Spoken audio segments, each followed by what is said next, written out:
Well, big news overnight in South Africa is the appointment of a new U.S. ambassador to the country, or at least the proposed new U.S. ambassador.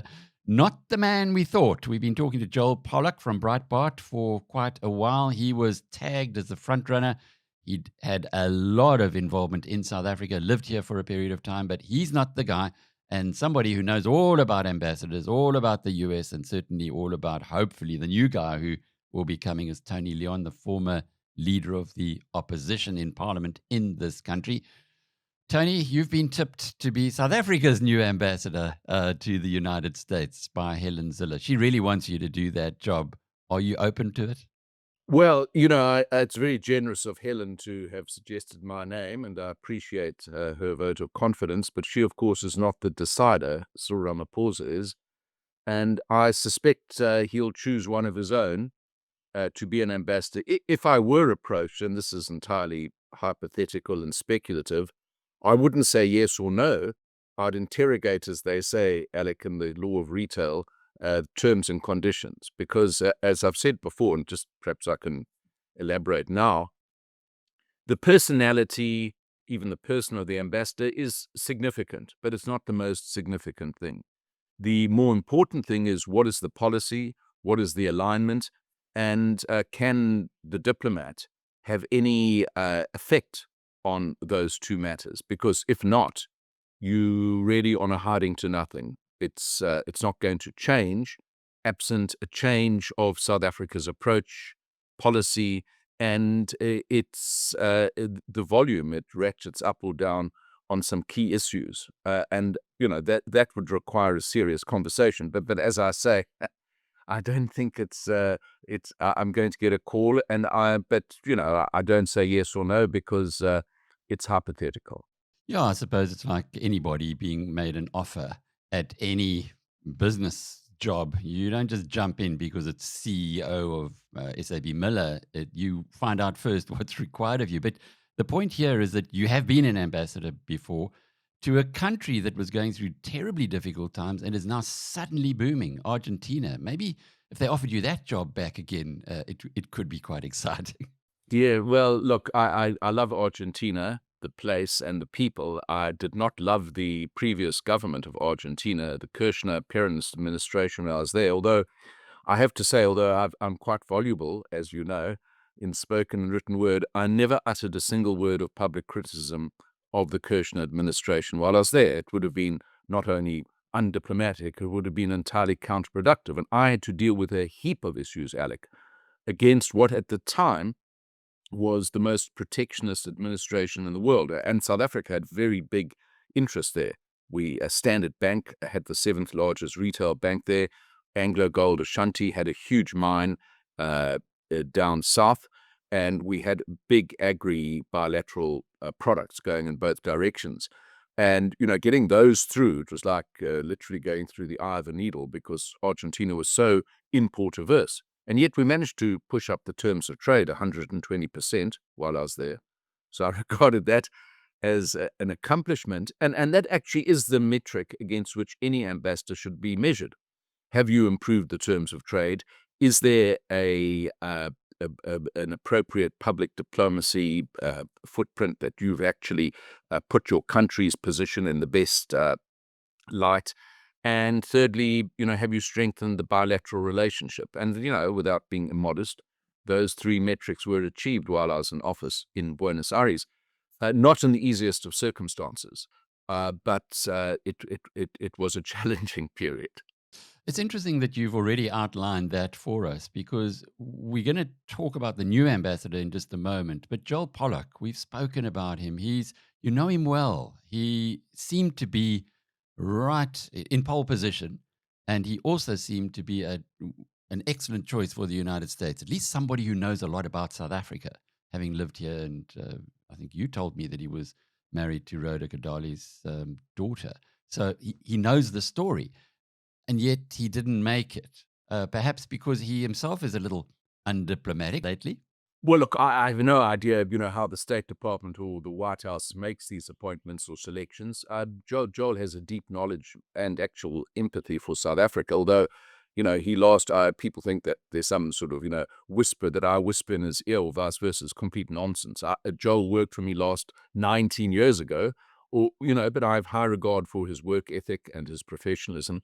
But I don't know what it was. What interested me is a lot of people were saying on X or Twitter, oh, his campaign to be appointed ambassador has failed. Well, be careful what you wish for, because whatever the pluses and minuses of Joel would have been as an ambassador, the actual person selected seems like a flamethrower from the MAGA Trump world. So people who are rejoicing in Joel's non-selection should be a little cautious about what might be coming our way soon, or who might be.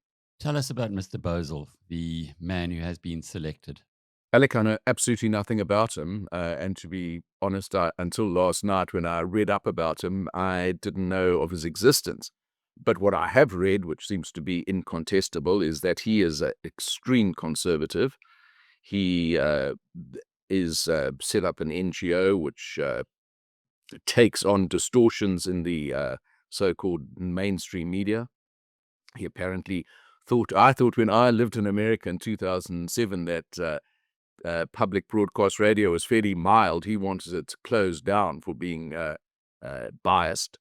His son was arrested and sent to jail for his January the 6th storming of the Capitol, and he himself denied the outcome of the 2020 election. But what his views are on South Africa, or indeed the wider world, I have no idea.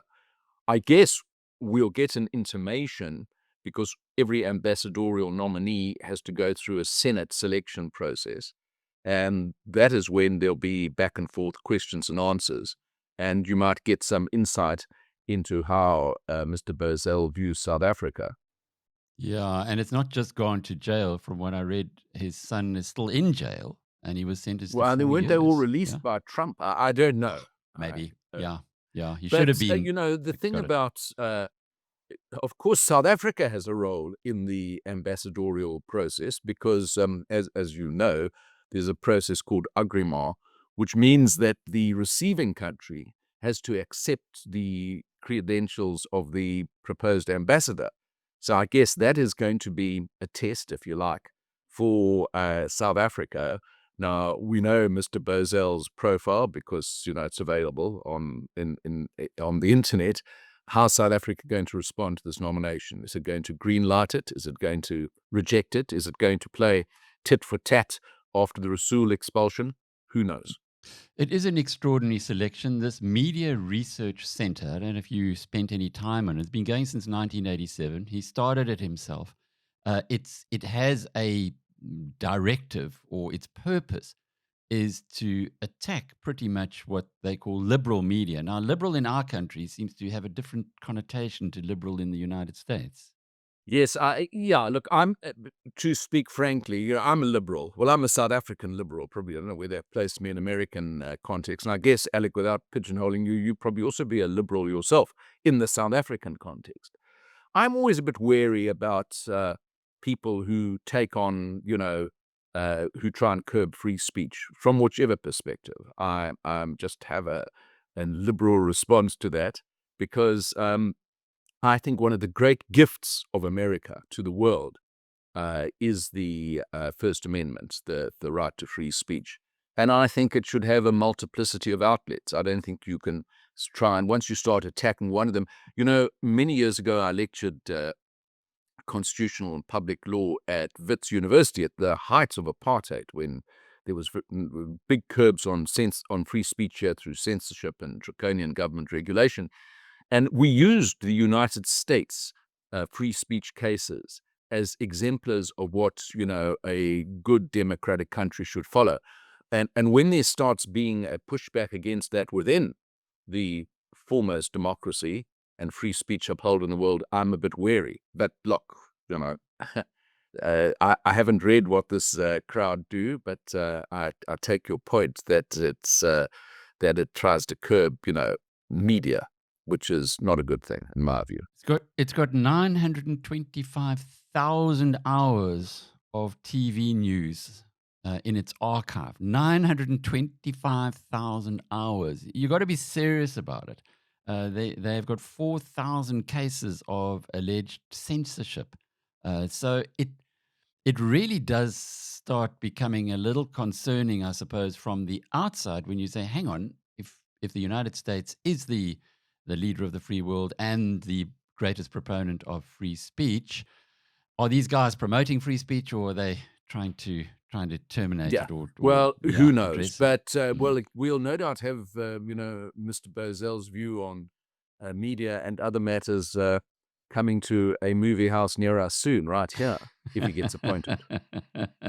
I also saw a tweet from Donald Trump in 2018 when he quoted these guys, and it just gives me, I think, a better insight, where he says that their research, the Media Research Center, maintains that 92% of everything that was said about Donald Trump on ABC and CBS was false or biased in one way or another. So Well, he's certainly did. coming from a point of view.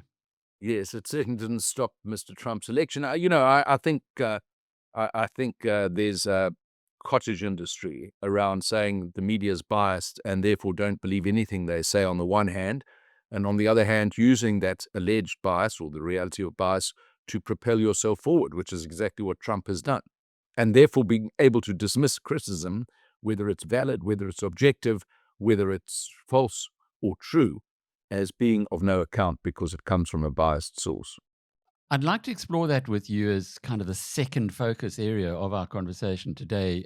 For many years at the World Economic Forum, I've been attending the release of the Edelman Trust Index, and it's been interesting to see how that develops. It's on a Tuesday morning generally, and Richard Edelman is there, and there are 33,000 people that are polled around the world, including more than 1,000 here in South Africa.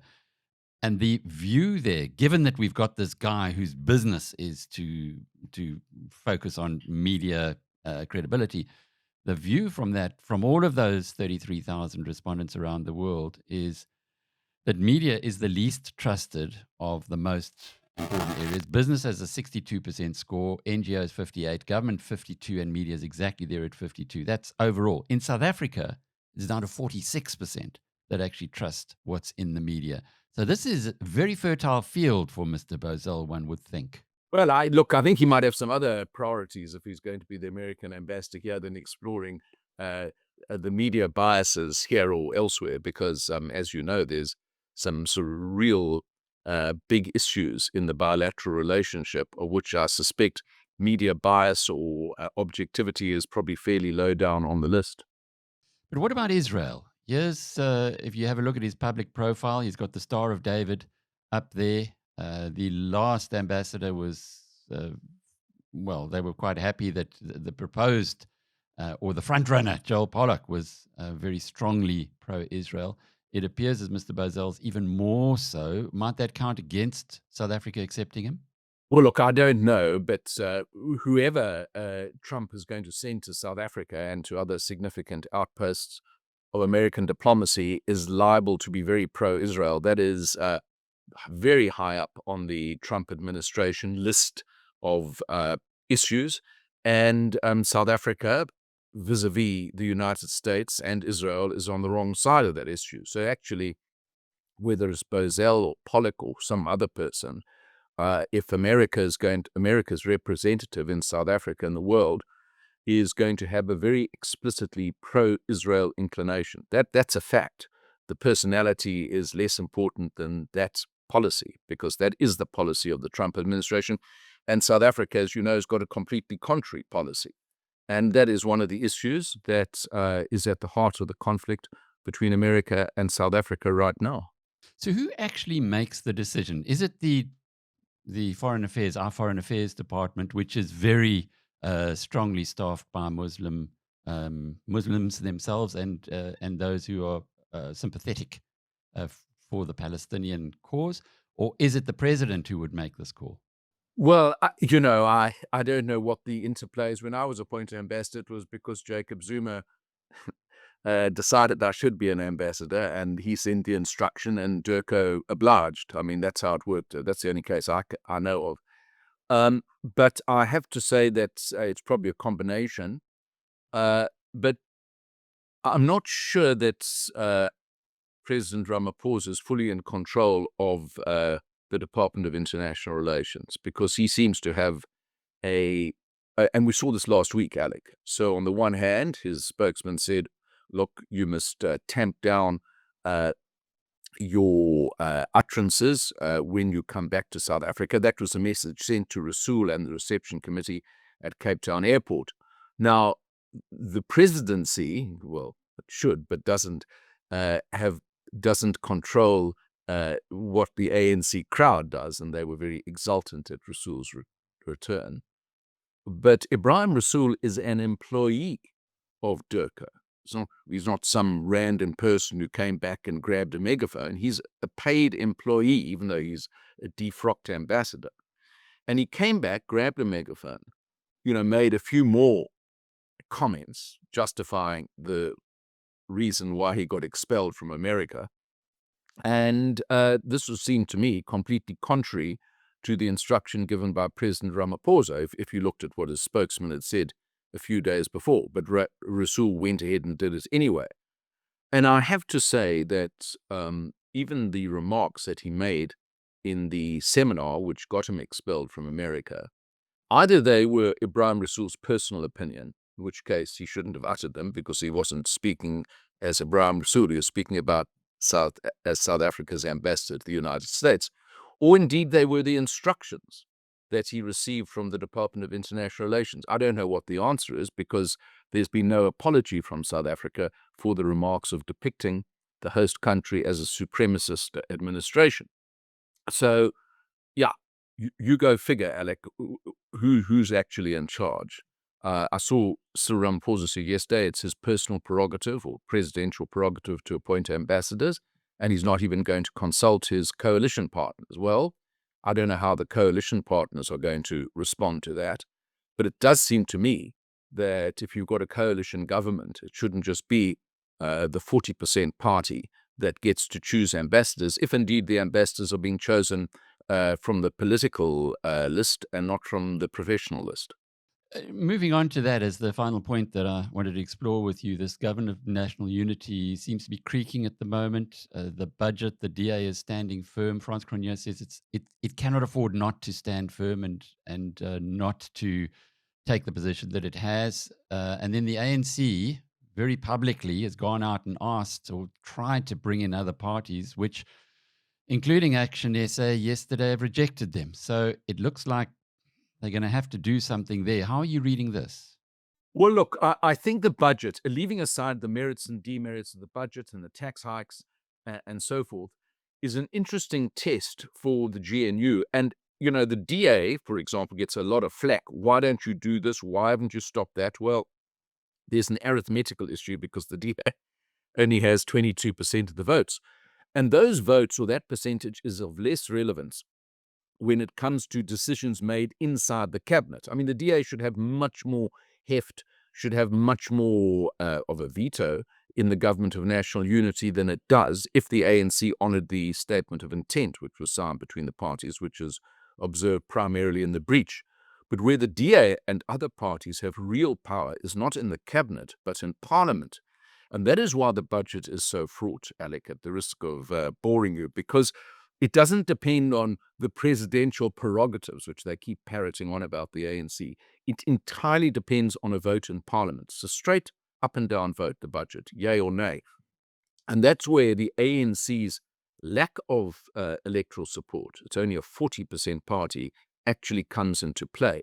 So when people say the DA should do this or the DA should do that, well, the electorate only gave it 22%, so it has got 22%. That 22% becomes hugely significant, not in the cabinet, but in Parliament. And the budget is a creature of Parliament. It's not a consequence of decisions made in the cabinet. It starts in the cabinet, but the final say is in Parliament. So the more things are referred to Parliament, whether it's the budget or a new law, that's where the DA and other minority parties have real power in and outside the GNU. So I think, yes, I think this is a test, and yes, I don't think the DA can climb down and say we gladly accept the tax hikes in exchange for nothing. Maybe you accept a VAT raise, but you get a list of concessions in exchange for that. So this is the beginning, as Helen Ziller said, of coalition politics. And if there isn't a change, she was also telling us at the BizNews conference that the DA will vote line for line when it goes through Parliament, which also gives it a very different complexion to what happened in the past. Exactly, and I think you're seeing that playing out, as we say, in real time. And well, let's see how this ends. Look, there's still weeks, actually, I think months, Alec, until the final budget, the Division of Revenue Bill, is enacted by Parliament or not enacted. So, I suspect there'll be some negotiating, maybe some concessions. I don't think we've seen the end of the movie. I think we're in the middle of it right now. If you'd stayed in Parliament, you would have been in the cabinet. You would have been involved in all that's going on now. Isn't the fact that the ANC is looking for alternative partners to kick out the DA going to make the conversations in the cabinet room a lot more tetchy in future? I think it might. But just to reprise a conversation I had with one of the key DA people, it's actually the ANC is very choice averse. It doesn't like to make hard choices, and politics and life is about those hard choices.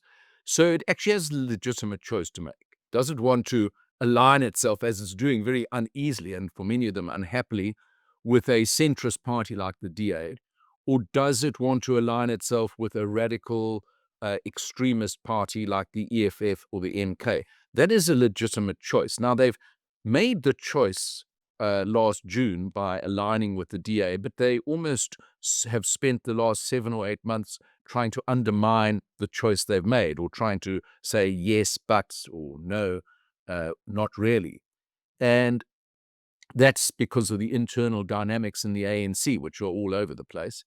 And I think that at some point, sooner or later, it's going to have to reconcile itself with the choice it made last year by aligning with the DA, or indeed make another choice with, hugely deleterious consequences for the country, the economy, and, a lot of folk who are battling at the moment will just find their lives getting even worse if the ANC decides to go in another direction. However inadequate the situation might be right now, there's every chance that if the ANC makes another choice and aligns against the DA with the EFF MK, it's going to get a hell of a lot worse. Maybe to close off with, at our conference as well, Paul Mashatile said that the ANC has learned a heck of a lot in the last few weeks. What do we have to look out for to see practically whether those learnings have been implemented or are being implemented in governance in South Africa? Well, Alec, the big test, of course, is the budget. I mean, are they going to actually yield to the arithmetic of the situation, that they're a 40% party who needs the buy-in of other parties to pass a budget based broadly on consensus, concessions, and compromises? Or are they going to behave as they have hitherto, as though they're a 70% party, even though they aren't in reality? So I think that's the immediate test, and as I say, that's the critical one, because everything hangs on the budget and what comes out of this process.